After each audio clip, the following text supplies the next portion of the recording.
The attachment of PlayStation fanboys to Final Fantasy has always been really weird to me because this is a franchise that did not start on PlayStation at all and has a really long history of being multi-platform. But whenever the people who actually make Final Fantasy bring up the fact that they want to be multi-platform and not restrict their games to one platform because it's unhelpful and anti-consumer and restricts the fan base's access to their lore, the PlayStation fanboys break down and cry as if it's a first-party franchise that's always been limited to their ecosystem.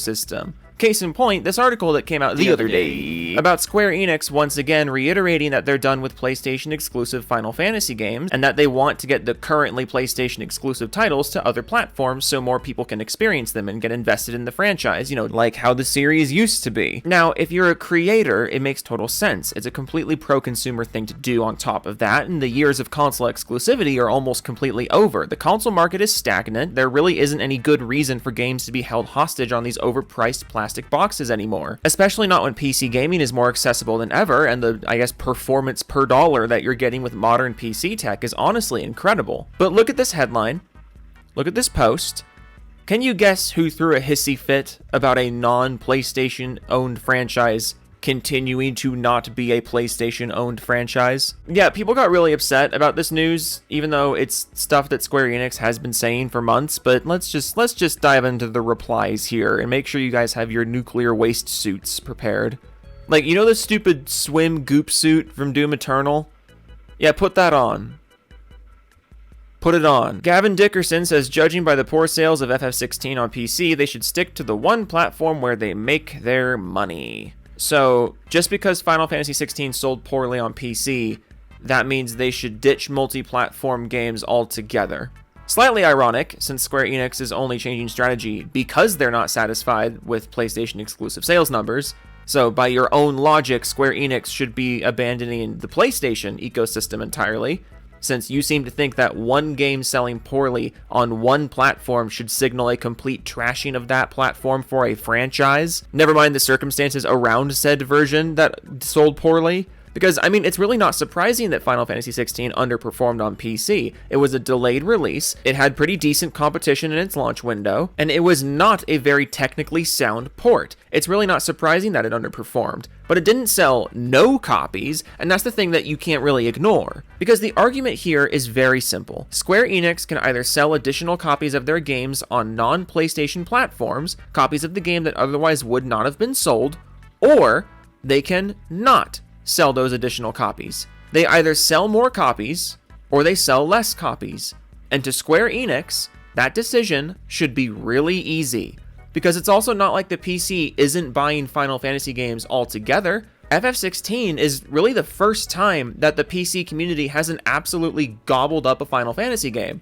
Literally the first time. And like I said, there were a bunch of major hurdles that applied to FF16 specifically that other games in the franchise like 7 and 14 do not suffer from, and that's why games like 7 and 14 have done tremendously well on PC. 14 especially, that game is huge on PC. And I know Kingdom Hearts isn't Final Fantasy, but it is another Square Enix franchise that was previously restricted to the PlayStation, and yet when Kingdom Hearts came to Steam earlier this year, it was one of the best-selling games in the entire United States during its launch month. Final Fantasy XVI's failures should be a learning experience for Square Enix. They're going to have to be more careful about things like release windows and optimization, and that's going to ultimately benefit the consumer. But you think they should just pack it up and stick to the PlayStation because they had one game that underperformed on PC. Hey, listen, before we get into that, could you help us pop a quick intervention on Charlie for his illiteracy? The kid can't read or Not write. a bit. It's no joke. It's no joke. Come on, they've been riding me all day. I can read and write. I just don't like to read and write. Big B Wolf says, pity that there will be no more Xbox anymore when Part 3 releases. Laughing, laughing, laughing. I don't understand why so many PlayStation guys act happy about this prospect. It's not going to happen. The Xbox is absolutely going to continue existing. It may not look the same as it does now. In fact, I promise you it won't look the same as it does now, but it's absolutely going to keep existing. But also, why are you so happy about the idea of Xbox going away? It always makes me laugh when the same people who cried monopoly when Microsoft bought Activision are the same people openly calling for Sony's main competitor to be removed from the market. We'll accuse Microsoft of having monopolies when they don't, but then we'll turn around and actively encourage Sony to have a monopoly over the console gaming space. How wonderful and honest we are today. Kajudy says, need that extra 15%, a laughing face, and then a screenshot of a Yahoo article that says 82% of Hogwarts Legacy console sales were made on PS5. You are aware that 82% leaves 18%, right? Not 15%. 18. 100 minus 82 is 18. Also, I tracked down this article that you're quoting there, and it's a repost on Yahoo Tech from something called Game Revolution, and it says 82% of Hogwarts Legacy's physical UK sales were made on PlayStation. Physical and only in the UK is what we're talking about here. That is an extremely small portion of the overall gaming market, is my point. But let's just take your premise as canon here, because you're trying to blow up this headline into something that it's not. But let's take your premise as canon. You're saying it's lame to want to go to Xbox. Like, you're saying it's laughable for Square Enix to want to go to Xbox, and your argument for that basically comes down to what you're trying to portray here as evidence that only 18% of Hogwarts Legacy copies were sold on Xbox. You wrote 15, but you meant 18. But even if your premise were canon, do you realize how many copies 18% of Hogwarts Legacy would be? Are you aware of how much money would be made in your own theoretical takedown scenario? Because Hogwarts Legacy sold over 30 million copies.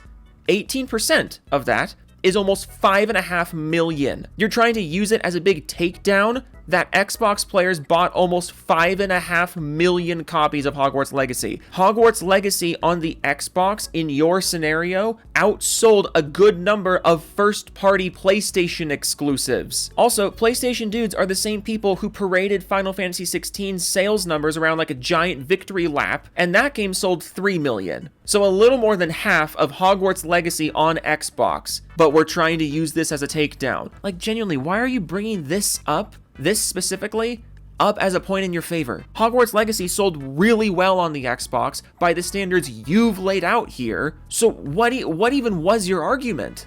What was to be gained?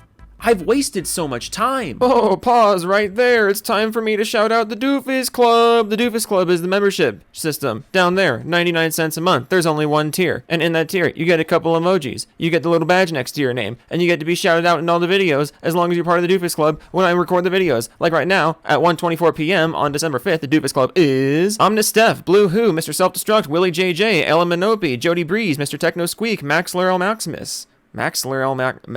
Maximus, jeez. Where is your power armor? Furry Raptor 1, Schnorlax and Maddie Plays, Diego Garcia, McAdvertisement, Dunkle's Omen, Wild Gamer 3001, Demetrius, Kibikins, I American Idiot, Boofner, Antoine Horton, Rebel Blood 80, Stefan Christensen, All Games Vidya, Your Oracle, Dakota, Ryan McArdle, Raven Blood Rot, Hen Thai, Justin Mav, Rand Rui, Stoico, Hero Culture, Luke Bayless, Bloodline, Extreme the Wolf 7, Tooney Wayne, Gaming with Dead People, Joe Taku, Puddintain, Joey Scoops, Jidge Totally Not Retro, Westa, Wanna Be Hobo, Master of Nothing, Bill at 310 Char, Geekstar, Veg, Rob C, Curtin Allen's Pack, Crumpet Cunt, the Scrum Master, and all the way down there is Groovy Banana. Give the Doofus Club a consideration for your 99 cents a month, you see.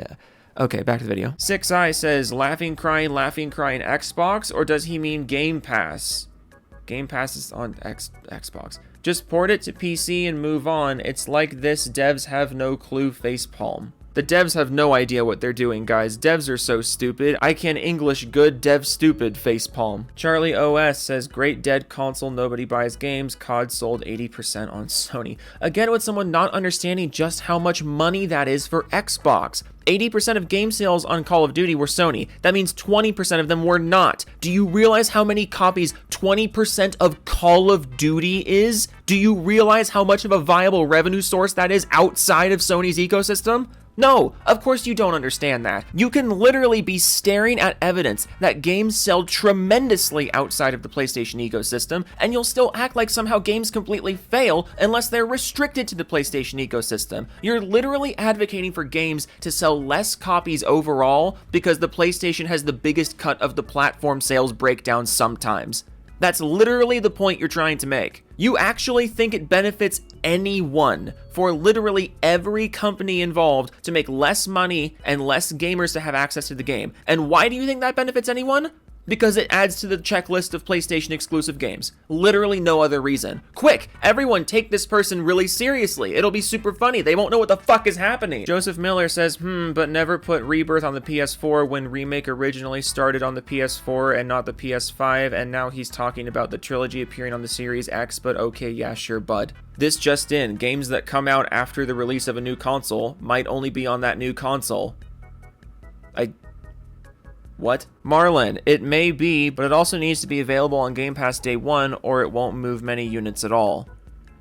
If it's on Game Pass, it doesn't move units. That's not how sales numbers work. That's not how moving units works.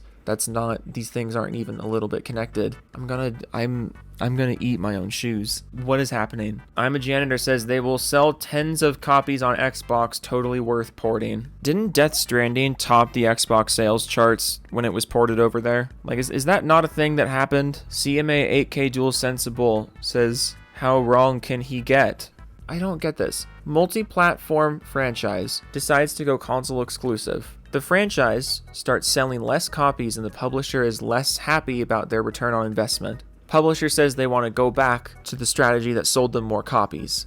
And you're like, man, this guy's a doofus. They're literally going back to a thing that objectively sold more copies. We can just look at these things. Multi-platform Final Fantasy games on net sell tremendously better than the ones that are stuck on one platform. Especially when that one platform is the PlayStation 5, where the target audience for a game like Final Fantasy generally is not primarily playing on. And you're like, man, this guy's such an idiot. He's so stupid. Look inside his brain. There's nothing there. How dumb is this guy? How wrong can he get?